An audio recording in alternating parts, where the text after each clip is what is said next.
invitado a hablar sobre cuál es la educación para el posconflicto, y cuando uno evoca la palabra educación, ¿qué valores? ¿No es cierto?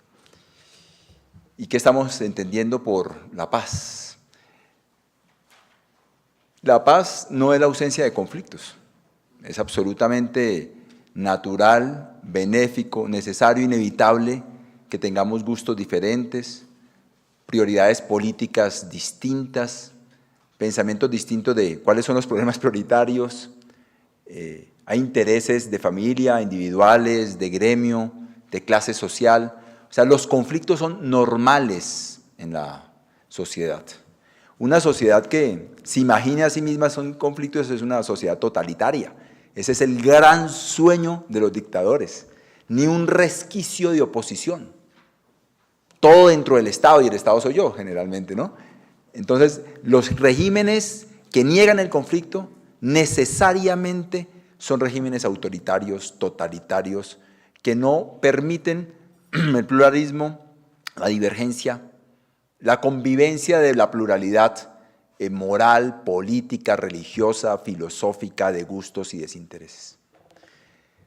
Pero cuando uno dice entonces, ¿qué? ¿Siempre conflicto? No, no, paz. ¿Qué estamos entendiendo y qué podemos entender por diferencia entre conflicto y paz?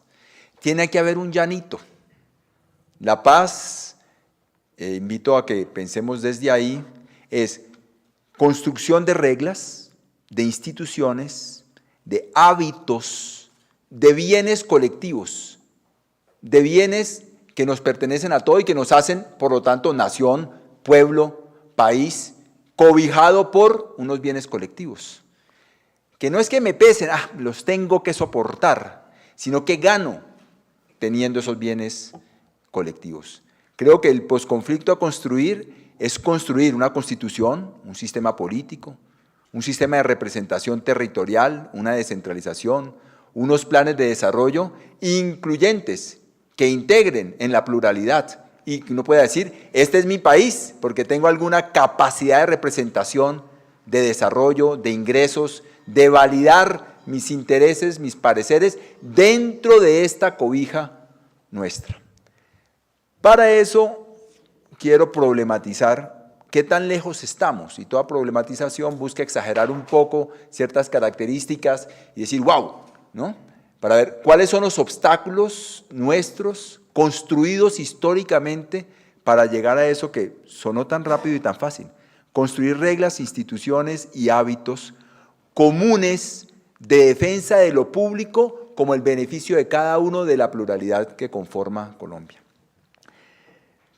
Y son 5 puntos. Todos contra los intereses colectivos o la victoria del individualismo. El segundo, nadie es responsable, pero todos nos empoderamos. El tercero, riqueza privada, miseria pública. El cuarto, lo público como el botín de guerra. Y lo quinto, individualismo, comunitarismo, privatización o estatización. Entonces, muy rápidamente, porque todo eso va en 15 minutos. Todos contra los intereses colectivos o la victoria del individualismo. Anécdotas de muy discientes. La FARC estuvo negociando con el gobierno del presidente Andrés Pastrana más o menos 3 años en San Vicente del Caguán. Cuando se rompieron los diálogos y se fueron, ¿qué hicieron? Dinamitaron el puente, la torre de electricidad. ¿Y cómo dejaron al pueblo que los albergó 3 años? Pues sin luz y sin acceso. Y dije, pero qué raro, eso parece un comportamiento de un ejército extranjero que le hace daño a ese pueblo en el que estaba negociando un tratado de paz, pero no tiene relaciones íntimas con los intereses de ese pueblo, al punto que le fregó la carretera, le fregó la electricidad, le fregó el agua, le fregó el teléfono y se fue. Y el ELN cuando dinamita un tubo de petróleo, porque le vamos a hacer daño a la multinacional, y riega el petróleo y daña el río, y ese petróleo va por adentro y daña las cosechas y deja sin ingreso a los campesinos. ¿Cuál es la visión de lo público ahí? Pero será propio de las guerrillas únicamente negar que hay unos valores, intereses y activos y patrimonios públicos que no pueden hacer parte de la estrategia de la guerra, dañarlo. ¿O será también característica propia de otras clases sociales? Me temo que sí. Voy a ir de pronto más de una susceptibilidad, pero el presidente López Michelsen, hijo de otro presidente muy connotador, gran reformista de la década del 30, López Pulmarejo, representó como abogado a una multinacional en un pleito contra Colombia que ganó la multinacional. Pero una persona que aspira 1 o 2 veces a ser presidente, que es un connotado que cuando habla pone a pensar al país, decían, representa intereses de una multinacional, una demanda contra el Estado colombiano, pero cosa tan rara, ¿no es cierto? Tuvimos un presidente muy locuaz, muy inteligente, al principio del siglo XX, cuando la provincia de Panamá se independizó, con presión, ayuda, estrategia del gobierno norteamericano. I took Panama. Y dijo, pero ustedes ¿de qué se quejan? Me entregaron un país, les devolví 2. Dije, pero ¿a dónde está el sentimiento de que tenemos unas cuestiones colectivas, un patrimonio público a defender?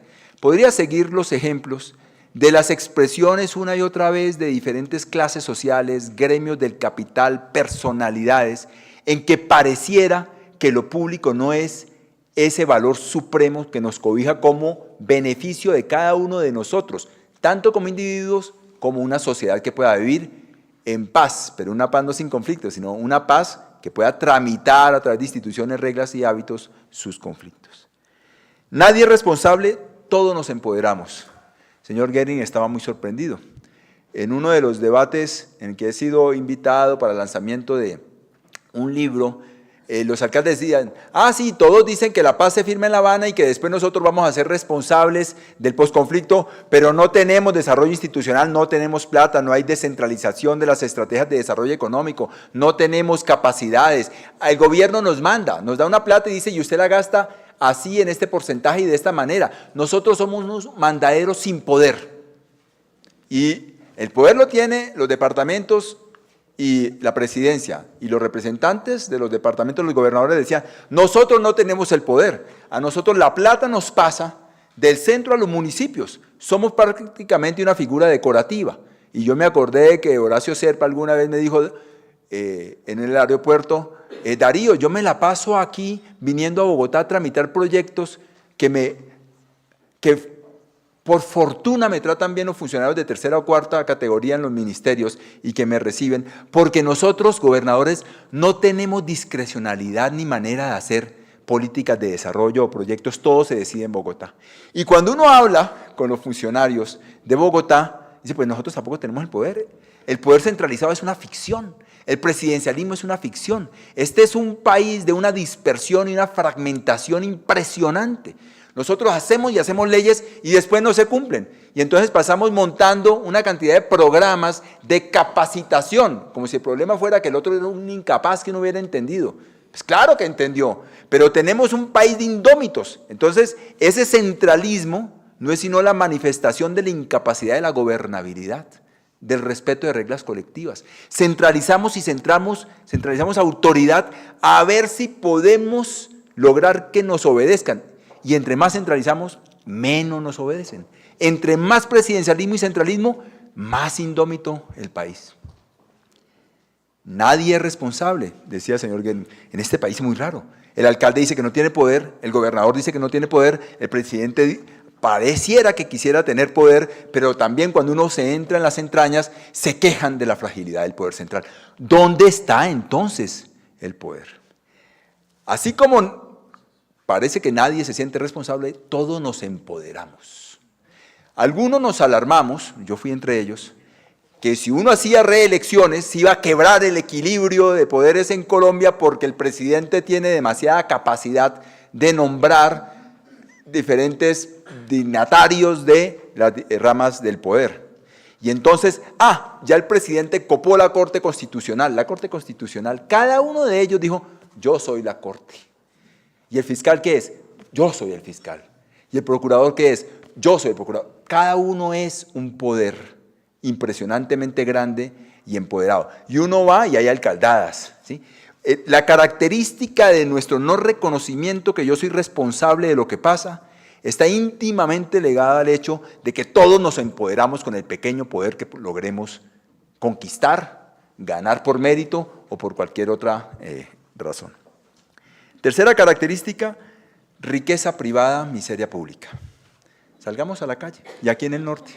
Esto es un embotellamiento impresionante. ¿Para qué esos carros? Si no se puede circular ni a 15 kilómetros por hora. Las calles del sector de mayor concentración de clase alta en Colombia son intransitables. Están llenas de huecos, se embotellan, se inundan, no funciona el alcantarillado. Y hay protesta y protesta contra el sistema de transporte público porque no da abasto. Lo público, lo colectivo, es miserable en relación a lo privado. Porque uno entra y pasa el embotellamiento entre un apartamento y wow, la paz, el amor, y las dotaciones, y la comodidad, y el confort, y salga a la calle a la selva. Y se va a la clase media y es parecido. La calle es la selva de cemento de la que hablan los salseros de Nueva York, ¿no es cierto? Y lo privado es ahí donde está el amor, la solidaridad, la reconciliación, los tejidos de autoprotección social, de la autoayuda. Este es un país gigantescamente dotado de sistemas de protección social y colectivo no estatales, en lo privado. Y lo público, el botín. Me toca solo brevemente. Hicimos un estudio en la Universidad Nacional sobre las EPS y fuimos los que demostramos que en un año 890.000 millones de pesos de exceso de pagos de sobrecostos de medicamento por Saludcop y las otras dos EPS del régimen de salud, ¿sí? Es decir, hay una apropiación privada de la plata y se rueda, aquí hizo Invercolsa, se rueda. Uno recoge los recursos de los ahorradores privados o los recursos de los ahorradores privados por la vía estatal, que es la que financia el sistema de protección social, y nos pusimos a estudiar la cantidad de mecanismos a través de la cual se privatiza lo público para no cumplir las funciones públicas. Riqueza privada, miseria pública. A diferencia de muchos países llamados desarrollados o europeos, en donde uno ve la gente vive en condiciones mucho más modestas en lo privado, los apartamentos más pequeños, ¿sí? Las dotaciones más pequeñas, y sale uno al espacio público, wow, la infraestructura, el parque, la seguridad, la calidad del transporte público, la seguridad, poder andar sin mirar para atrás, no tener miedo de que los peladitos estén en la calle porque no les va a pasar algo. Mucha construcción pública a costa o menos de confort y riqueza privada. Lo cuarto, lo público como botín. Pues yo no creo que tengo sino que enunciar lo público como botín. Los señores alcaldes de Bogotá y de N ciudades de este país. Los gremios tramitando su interés a nombre de lo colectivo. O sea, una y otra vez, prensa, radio, televisión, nos vamos a atrapar lo público para privatizarlo. Este es el sistema clientelista en general, ¿sí? Es una apropiación privada de lo público y si yo me apropio, empiezo entonces a tramitarlo.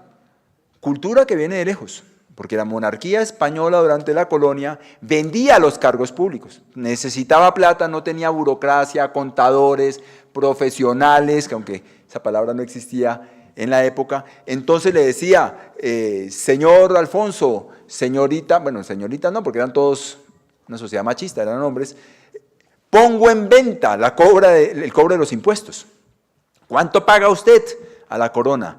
Y había una puja, y la gente pagaba, y entonces yo ya soy el que tiene la función pública que acabo de comprar para cobrar impuestos. Entonces, ¿a quién le cobré impuestos? Empiezo a tramitar. A ti sí, a ti no, a ti tanto, a ti otro, obviamente. Y no hemos podido salir de eso. Porque aquí es mucha plata para volverse alcalde, la que hay que invertir, y para volverse congresista, y para volverse senador. Estamos de una u otra manera comprando todavía el cargo público. ¿Qué hacemos cuando estamos ahí? Pues lo mismo. A ti sí, a ti no. ¿Cuánto te cuesta? ¿Cuánto no te cuesta? Dificultades. Estoy exagerando porque también de todo esto hay su contra, pero esas son las dificultades. Todos contra los intereses colectivos o la victoria del individualismo. Nadie es responsable, pero todos nos empoderamos. Riqueza privada, miseria pública, lo público como botín. Entonces, ¿qué hacer? Claro, este es el momento en que yo tengo que decir qué hay que hacer y ¡ay! Encontró la solución. ¿Individualismo o comunitarismo? Porque uno puede decir, no, es que como es un país que permanentemente ha debilitado la construcción de lo colectivo, de lo estatal, de lo público, por los intereses privados fragmentados, el problema es del individualismo. No es tan fácil. Porque si uno va, por ejemplo, a Estados Unidos, y digo Estados Unidos porque para todos nosotros en el mundo es el reino del individualismo, uno ve la cantidad de compromisos públicos de los individuos.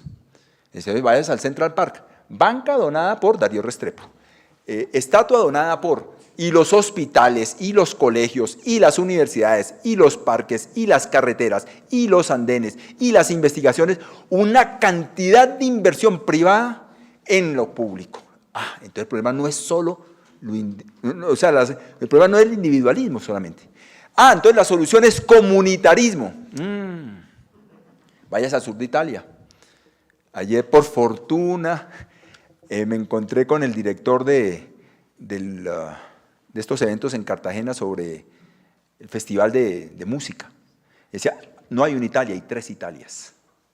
Y la Italia más comunitarista es la del sur. Las redes familiares supremamente importantes en la solidaridad social no estatal, en el compadrazgo, en el cuidado de unos por otros, en la sospecha de unos contra otros, en el resguardo de caciquismos y de competencia entre caciques. Y le decía, lo público es una miseria en el sur, Darío.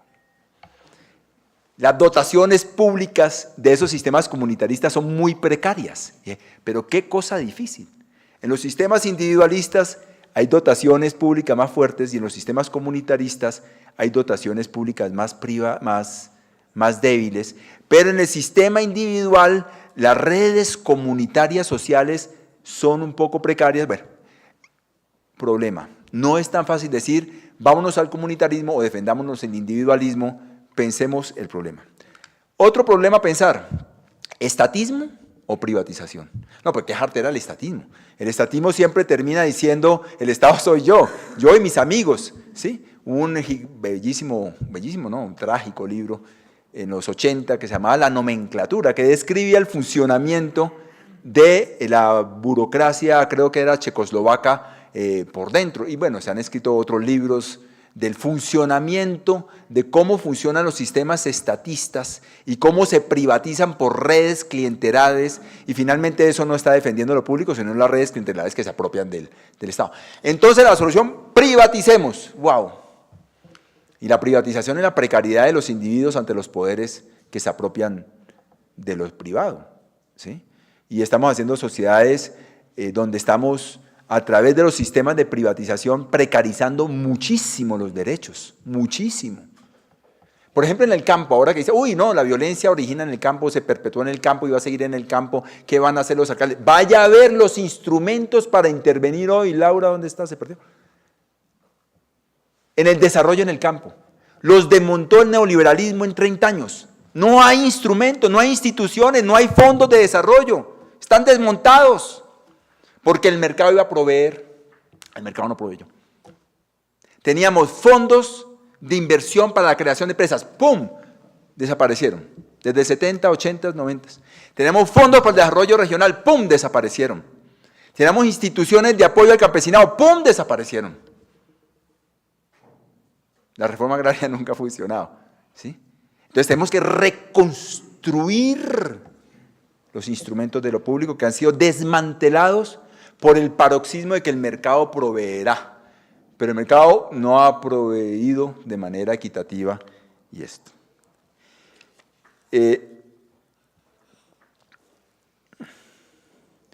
Un comentario sobre lo que dijo Laura al respecto de los borradores de La Habana. Algo que debe ser saludado y algo que debe llamarse la atención sobre ello. Una y otra vez en esos borradores se dice, claro, nosotros firmamos nacionalmente un acuerdo en La Habana y será ejecutado a través de un enfoque territorial y diferencial. Quiere decir que hay una clara conciencia de que el asunto tiene que involucrar creación de instituciones, creación de sociedad, creación de política, creación de oportunidades de desarrollo en los territorios. Y eso es lo muy saludable y lo repiten de una manera sistemática. Tan sistemática como la ausencia real de enfoque de desarrollo institucional de capacidades de departamentos y municipios en esos acuerdos. Yo quedé muy sorprendido, muy sorprendido. Es una relación gobierno-comunidad, donde va a haber una cantidad de instancias de participación, de veeduría, de chequeo, de evaluación, de seguimiento, de no sé qué, y muy poca evocación, al menos esa fue mi interpretación, y a ver cuál es el poder que vamos a delegar sobre alcaldes y gobernadores y las instituciones permanentes que vamos a fortalecer. Eso me sonó mucho como gobierno-comunidad a través de programas Familias en Acción y otros instrumentos, y tengo una relación directa. Eso no construye de manera permanente ni derechos, ni instituciones, ni estrategias de desarrollo sostenibles. Esa es la parte preocupante. La parte buena es una evocación que esto deberá tener un enfoque territorial para la construcción de las oportunidades de lo colectivo, y la parte preocupante es que es una relación demasiado directa, gobierno, comunidades, y a ver con qué instituciones se sostiene esa relación, porque la relación gobierno-comunidades es una relación que puede caer, y cae una y otra vez en el paternalismo, en el burocratismo, en la dependencia, en los no derechos. El que vote por mí sigue en el programa, el que no vote por mí no sigue en el programa. Cualquier estudio del comportamiento de las maneras de financiar los programas de política social en Colombia demuestra que cada vez que hay elecciones sube la cobertura de los programas de política social asistencial. Es un instrumento de reproducción de unas relaciones de subordinación entre el poder político y las comunidades necesitadas. Eso no es construcción de lo público, o sí la es, digamos, esa es la que tenemos, esa es la que produce violencia una y otra vez, ¿sí? Al respecto de eso, una anécdota también. Alguna vez en un desayuno con José Obdulio Gaviria decía, ¿ustedes por qué se quejan que nosotros somos antidescentralistas? Si el presidente de la República tiene una lista gigantesca de todos los alcaldes y gobernadores y concejales que le están pidiendo cita, y él me ha dicho, José Obdulio, usted tiene que garantizar que yo pueda recibirlos a todos. Ese es un gobierno descentralista. Pues lo único que uno pudo de bulto decirle, ¿usted cree que los barceloneses, los andaluces o las provincias y regiones en España, para no hablar de las alemanas, están haciendo una romería a ver si el presidente o el primer ministro los atiende para otorgarle los proyectos de los asuntos públicos de su territorio? La descentralización es necesariamente la construcción de instituciones de oportunidades de desarrollo económico territoriales. Y en esos acuerdos hay una evocación de principio y hay muy poco instrumento. Una parte me pareció muy positiva, que nos va a ser muy difícil desarrollar en esos acuerdos, es el reconocimiento de las comunidades, una y otra vez. Si uno lee los acuerdos, hay muy poquito que se pide para la FARC, y hay mucho que se reconoce de las comunidades. Pero no se está reconociendo como sindicato, como partido político, como elecciones, o sea, para la democracia formal, representativa y corporativa, sino en su tejido social comunitario. Me parece que abre una perspectiva gigantesca de construcción de lo público territorial. Vamos a ver cómo se lidia eso y vamos a ver si es algo más que unas palabras en un papel, y sí, porque eso quiere decir, como en otros países ha querido decir, por ejemplo en Ecuador, por ejemplo en Bolivia, que las decisiones sobre plata, la ejecución de proyectos, la representación de la interlocución entre el Estado y los ciudadanos se media a través del tejido sociocomunitario. Hay mucho de eso en esos borradores de La Habana. Es decir, el reconocimiento del tejido social y comunitario, ¿de qué? De lugares donde la precariedad del Estado es enorme, donde no hay alcaldía cerca, donde no hay salud, educación, alcantarillado, carretera, derechos. Y eso ha construido un tejido social de autoprotección y sobrevivencia que está reconocido por esos acuerdos.